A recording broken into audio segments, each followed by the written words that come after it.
छतु खाइबा को प्राय समस्ते पसंद करती। तो हाय फ्रेंड्स, आज तैयारी करवा छतुर गोटे सुपर डिलीशियस रेसिपी।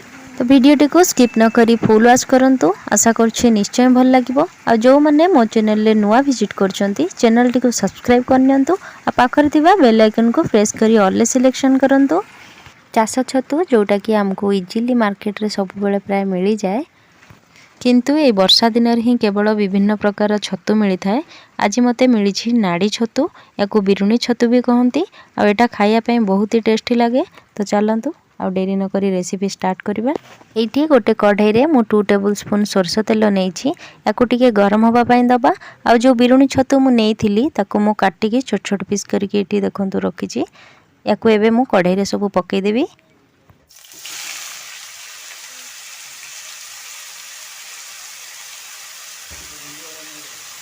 ये छतु को भलसे क्लीन करके मु हलदी पानी रे आधा घंटा भिजेकी रखी। तापरे मु ताकू काटिकी एठी नेची।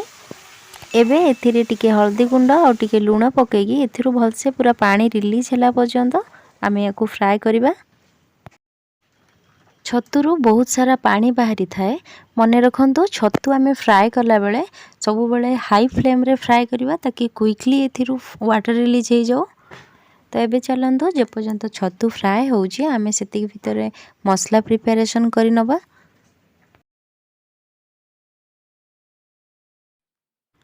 तो मसला रे इठी देखंतु मु गोटे पियाज को एमती रफली काटिकी नेजी। आ 10 रु 12 कला रसुण, 1 इंच अदा को मु इठी चॉप करके नेजी।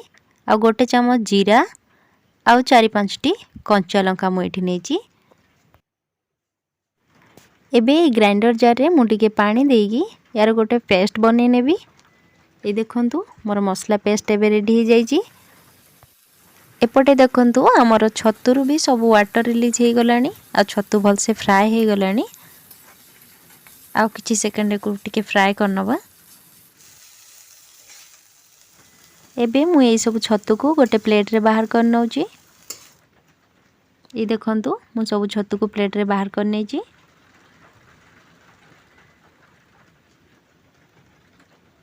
एबे मु से सेम कड़ाई रे आउ किछि सरसो तेल नउची। तापरे एठी मु गोटे तेजपत्र नेची। एठी 2टी प्याज को मु एठी कट करके रखितिली ताकू एथिरे पके नउची। ए प्याज को किछि सेकंड हमें फ्राए करिबा। प्याज रो कलर हल्का चेंज होला पर्यंत हमें याकू किछि सेकंड फ्राए करनबा। एठी देखंतु प्याज फ्राए हे तार कलर चेंज हो गलानी। जो मसला पेस्ट आमे बनै की रखितिले ताकू एथिरे एबे पके दबा।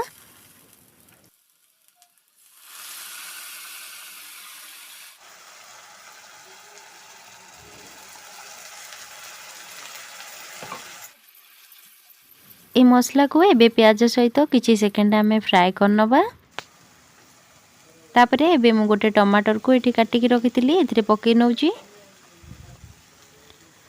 एबे एथिरे स्वाद अनुसार लूण पके दबा। आउ 1/2 चम्मच काश्मीरी रेड चिली पाउडर एठी मु पकाउची। आउ 1/2 टेबल स्पून पाखा पाखी एठी हल्दी गुंड पकाउची। तापरे एठी मु धनिया गुंड नेची। एथिरे मु धनिया गुंड किछि पके नउची। एबे ए सबु मसला को आमे भलसे मिक्स करनबा। आ अल्प टिके पानी देकी याकू किछि समय कसिबा।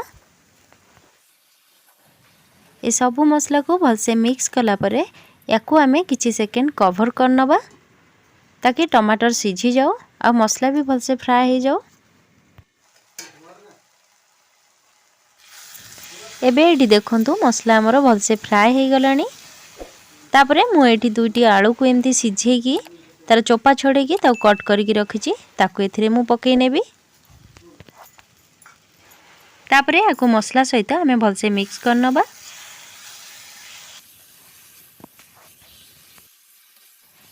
मसला सहित आलू मिक्स होला परे एबे मु जो छतु को फ्राए करके रखितिली ताकू एथिरे पके नेबी। तापरे ए सबु को मु मसला सहित भलसे मिक्स करनेबी। एठी मु आलू को सिझे की नेची। आपण चाहिले आलू को फ्राए करके भी नहीं परिबे। सिझे की नबा द्वारा तेल रे यूज कम हबो, ता सहित समय भी बंची जिवो।